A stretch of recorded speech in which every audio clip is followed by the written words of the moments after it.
c'est le ripple effect que tu te rends pas compte. Il y en a qui pensent que, tu sais, mettre sa place, puis avoir un nom, puis avoir un legacy, c'est nécessairement toucher des millions de personnes. Il faut que la planète soit mieux avec ton passage sur la Terre, tu sais. Bienvenue sur le Part-Time Creators Podcast.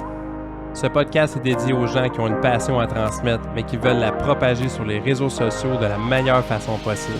Sur ce, bon épisode. Salut tout le monde, bienvenue à l'épisode 1 du podcast Part-Time Creators. Moi, c'est Mathieu. Et moi, c'est Sarah. Aujourd'hui, là, dans le fond, on a décidé de partir ce podcast-là pour parler des passions. L'importance de le faire à temps partiel pour commencer et après ça, de devenir un full-time creators finalement. Mais il faut toujours passer par le temps partiel parce que c'est rare que le monde ait le luxe de quitter leur emploi et finalement tout de suite se ramasser à temps plein dans ce qui les passionne. Donc aujourd'hui, c'est de vous parler un peu de pourquoi on a fait ce podcast-là, qui qu'on est, pourquoi vous devriez nous écouter finalement, parce qu'on est vraiment hot en passant.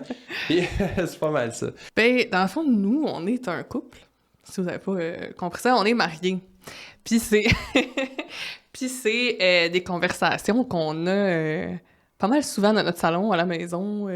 On veut s'amener à avoir une meilleure vie l'un pour l'autre, là, dans le sens où on veut s'amener à suivre nos passions, justement, puis à faire de quoi dans la vie qui est important, là, avoir un Exact. un Un des but. problèmes que j'ai, c'est moi, je suis un radoteux. Ouais. C'est-à-dire que je vais radoter toujours les mêmes histoires tout le temps. Fait que comme elle est tannée de m'entendre, elle se dit, garde, on va partir un podcast, ça va pas radoter, puis là, c'est les autres qui vont être pris avec ça, tu sais. C'est ça, vous allez voir ma souffrance. Non, mais non, mais c'est parce que pour de vrai, on se disait, coudonc, tu sais, c'est intéressant ce qu'il dit, c'est intéressant ce que je dis. Hein? On peut se le donner, ça, je trouve. Ça va apporter beaucoup, on pense. Ouais, on s'est dit qu'on voudrait partager, puis lui, dans son emploi, là, il travaille en marketing, il fait des vidéos, puis il aide des gens à partager leur message, à propulser leur message. Exact. Puis une des affaires, c'est que vu que c'est dans mon domaine, mais je vois beaucoup de podcasts passer. Et nous, on voit beaucoup de faux messages. Des choses que si tu suis les conseils de d'autres, c'est les pires choses que tu peux suivre. Tu sais. Je pense qu'il y a des vérités dans la vie, puis je pense que ça a besoin d'être dit. Puis nous, on a nos opinions, puis on aimerait ça vous les partager. Des choses aussi qui vont réveiller des émotions en vous, tu sais, qui font appel vraiment aux besoins fondamentaux de l'être humain, je pense, tu sais, d'accomplissement, d'avoir un sentiment d'appartenance à une communauté et d'avoir un sentiment de sens à sa vie, tu sais. Et si on n'a pas ça, on finit par être malheureux. Et c'est pour ça qu'on parle des passions, parce qu'on pense un véhicule pour se rendre à l'accomplissement de faire quelque chose qu'on aime. Puis sinon, c'est quoi les solutions? On va avoir différents sujets dans le podcast. Donc, les fausses passions, le phénomène des bulles quand on n'est pas dans le bon environnement. On va parler aussi des méthodes, dans le fond, pour maximiser sa passion, finalement, comment la monétiser, tous les sujets alentour de vos passions, c'est ce qui est question dans le podcast. Fait que ça va être super intéressant. Et sur ça, si tu te présentes un peu, dans le fond, pourquoi tu as décidé de venir avec moi dans ce projet-là, tu sais? Dans le fond, moi... Je l'ai forcé, dans le fond. C'est ça, il m'a dit, faut que non. Moi, de base, là, je suis travailleuse sociale, j'ai une formation là-dedans, puis là, je suis pas là en tant que travailleuse sociale ni experte de rien, là. C'est juste que j'ai vu beaucoup de choses, j'ai vécu beaucoup de choses de mon expérience, juste dans ma vie, en général, puis je trouvais ça intéressant d'en parler. Puis je pense aussi... tu sais, je vais leur dire souvent ça, puis je leur dis encore, c'est les passions, puis le fait de pouvoir penser à s'accomplir, là, c'est extraordinaire, c'est presque un luxe. C'est un luxe, dans le fond. Si on veut de faire ça, puis moi, en tant qu'enfant qui a émigré là, avec mes parents ici au Canada, là, il y a comme 20 ans quand même d'avoir vu le sacrifice de mes parents, d'avoir vu eux qui ont sacrifié leur passion, leur rêve pour que moi, je puisse en avoir.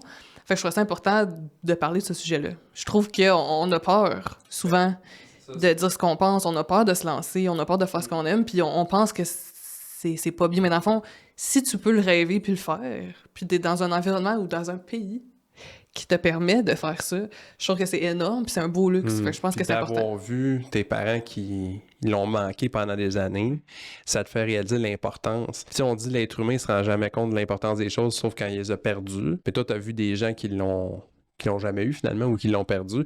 Fait que donc, c'est hyper important, tu sais. Puis c'est pour ça qu'on fait ce podcast-là. C'est une des choses les plus importantes de votre vie. Vous avez sûrement déjà vu le fameux graphique là, qui a été viral. Tu sais, le gars, il dessine une ligne du temps comme ça.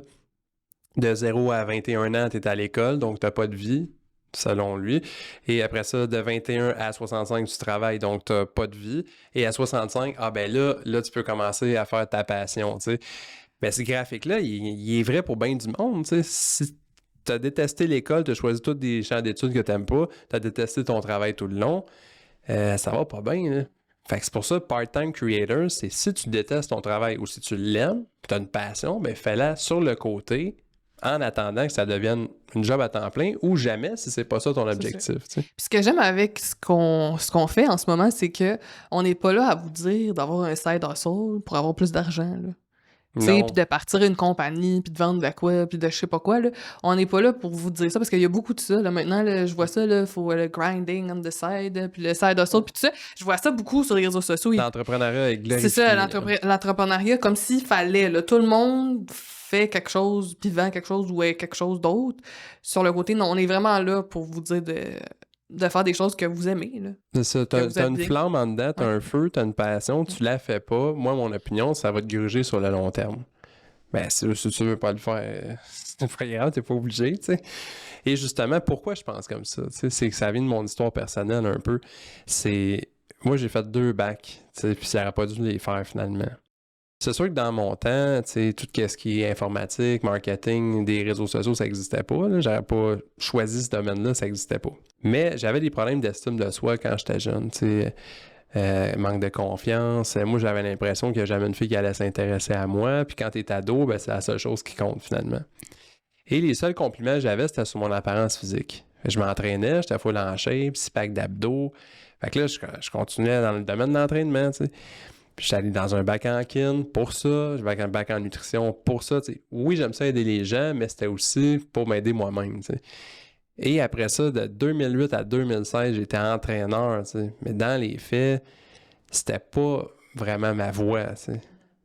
Fait que j'ai passé à côté toutes ces années-là. Puis une des choses qui m'a nu aussi, c'est dans mes formations, j'avais pas vraiment appris comment être un bon coach, mais ça, c'est un autre sujet. Mais toutes ces années-là, pour rien, tu sais. Mais ça, je veux pas que vous viviez ça, vous, dans votre vie, tu sais, c'est surtout si vous êtes jeune en ce moment, puis si vous êtes vieux, c'est encore pire, parce que si ça fait des années que vous le vivez, vous m'écoutez parler, vous faites « Ah oui, je me reconnais là-dedans », mais c'est le temps que ça change. Il faut que tu changes ton parcours, tu sais. T'es pas dans la bonne bulle, t'aimes pas les gens avec qui tu travailles, ton milieu est toxique, puis t'aimes pas ta job, il faut que tu fasses de quoi. Et c'est pour ça, part-time creators, parce que tu peux pas lâcher ta job, tu sais. C'est ça, on n'est pas irréaliste. C'est ça, tu sais. Il faut faire attention au message. On l'a dit ça souvent, là, tu sais, t'entends, là, peu importe t'es où, là, tes rêves sont valides, puis let's go, puis c'est vrai, là, mais moi, j'ai toujours dit, si c'est trop loin, là, c'est trop gros, là, c'est trop loin, ben...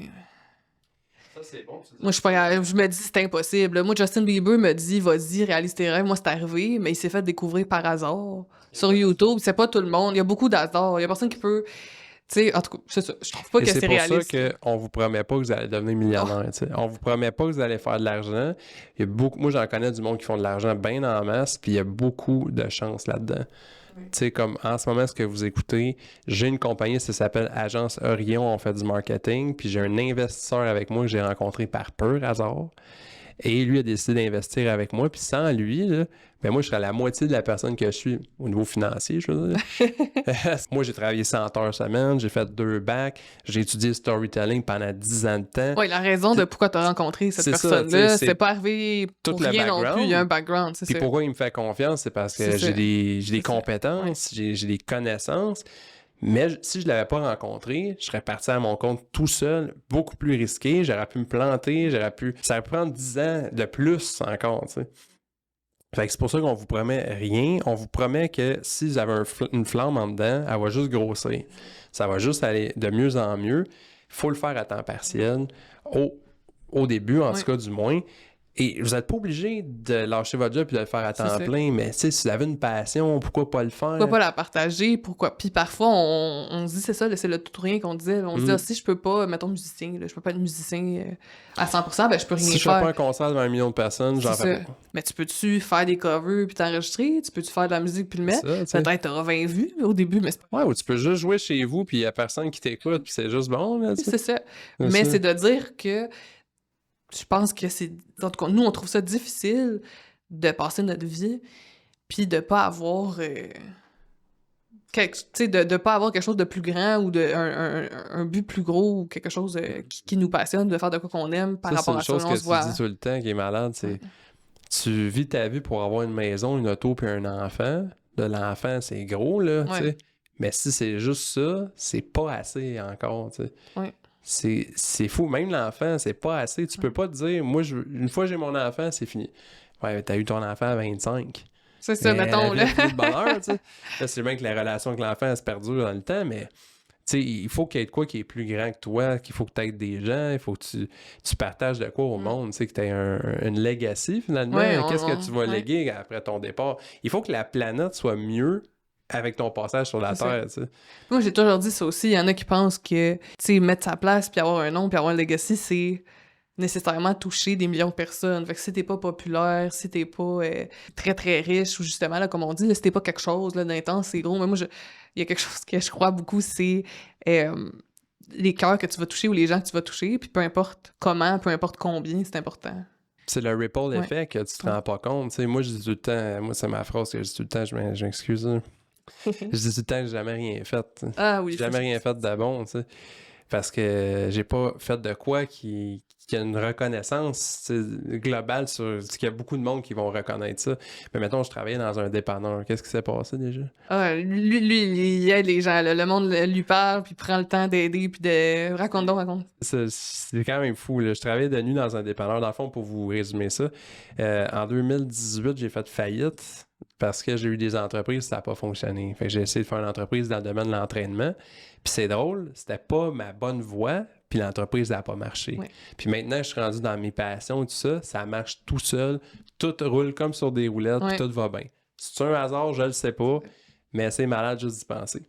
Fait que quand tu fais faillite, tu peux pas gagner beaucoup d'argent après parce qu'ils vont tout la saisir. Fait que là, finalement, je me suis trouvé une job dans un dépanneur de nuit. Et là, quand les gens venaient, la nuit ou le matin, je finissais à 8 heures, je leur parlais. Puis il y en a des fois, c'était toujours les mêmes, tu sais. Puis il y en a un que il me parlait qu'il savait pas quoi faire dans la vie, puis tout ça. Et là, je commençais à voir ses capacités de communication. Il était vraiment bon. Je disais, moi, je pense que je serais un bon vendeur. Tu parais bien, non. Là, j'ai donné mes livres que j'avais sur la vente. Il a étudié ça et tout ça. Et on se parle encore aujourd'hui. Il est rendu le chef des ventes dans une compagnie d'assurance. Il a vraiment gravi les échelons là-dedans et tout. Puis c'est juste un exemple parmi tant d'autres. Un autre que, ça c'est vraiment fou, lui il avait tous les diplômes pour chauffer les gros tracteurs, là, les grosses, comment on appelle ça? En tout cas, les grosses machineries là, dans les chantiers de construction. Puis lui, son rêve, c'était son rêve. Un des jobs qu'il adore faire, c'est ça. Mais il était trop, genre, manque de confiance ou je sais pas quoi dire pour aller porter des CV. Fait que moi, là, j'ai crié par la tête à chaque fois qu'il y a une autre dépanneur. T'étais dit, ah oui, tes CV. Puis finalement, celui, j'ai pas eu la suite. Mais c'est un ripple effect, tu sais. Le gars qui est rendu vendeur d'assurance, moi, les techniques, les livres que j'ai fournis, c'était les bonnes méthodes de vente. Être à l'écoute des gens, pas les manipuler pour leur vendre de quoi. S'il a suivi ce qui est marqué là-dedans, il est rendu directeur avec d'autres vendeurs en dessous et tous ces vendeurs-là utilisent la bonne méthode. Fait qu'il y a un ripple effect de... C'est sûr, c'est pas juste grâce à moi qui est rendu là, puis moi, je suis donc hot, là. Mais c'est juste pour dire, ça a été la petite étincelle qui l'a poussé plus loin et ça a eu un effet sur vraiment beaucoup de monde. Et imaginez tous ceux que je suis pas au courant, tu sais. C'est ça. Lui, je le sais que j'ai eu un effet, mais il y en a plein, tu sais.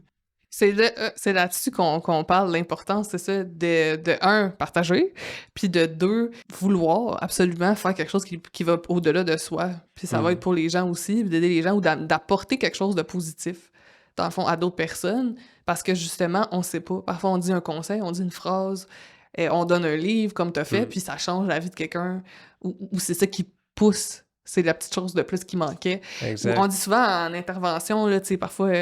c'est ça qui est parfois énervant. Là, on se dit « Oh mon Dieu, on a travaillé avec telle personne là, pendant 4 ans. Là, on travaillait avec, puis tout. » Puis là, il change d'intervenant. Puis là, « Oh mon Dieu, tout débloque, il fait tout. » Puis là, tu te dis « C'est l'autre personne qui a tout fait. » Mais non, mais la personne avait un suivi. Ça fait plusieurs années qu'elle pense parce que c'est difficile de changer, c'est difficile. Se reprendre en main, même quand c'est quelque chose qui est positif pour soi, c'est difficile. La accoutumance, graines, mais c'est semer des graines, je pense, qui est important.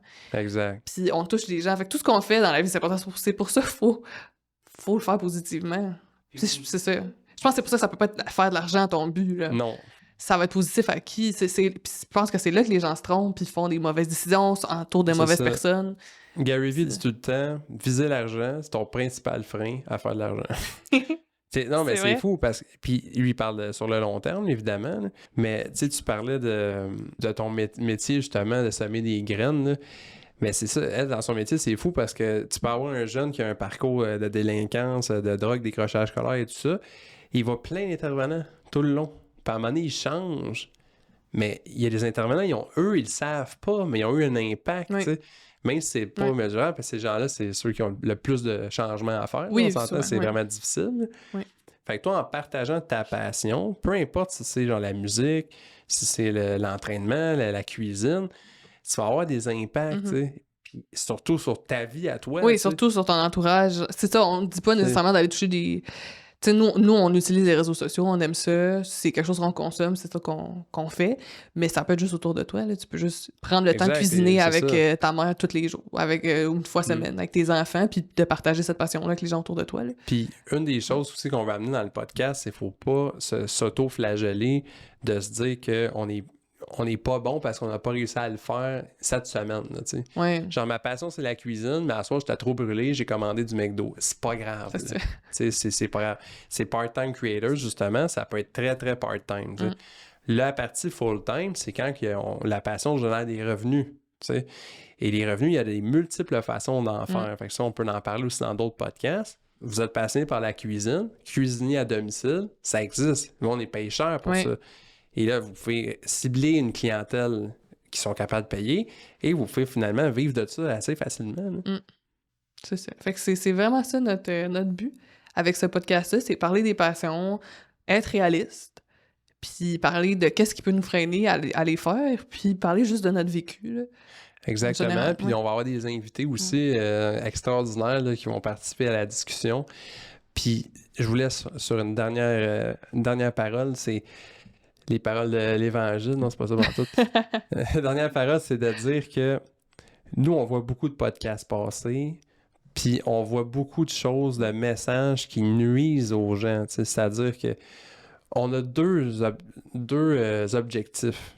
Le premier, vous apportez, vous donnez, et le deuxième, vous enlevez vos fausses croyances, parce que nous, ça nous tue de voir du monde qu'ils ont 40 ans. Moi, j'en connais dans mon entourage, tu sais.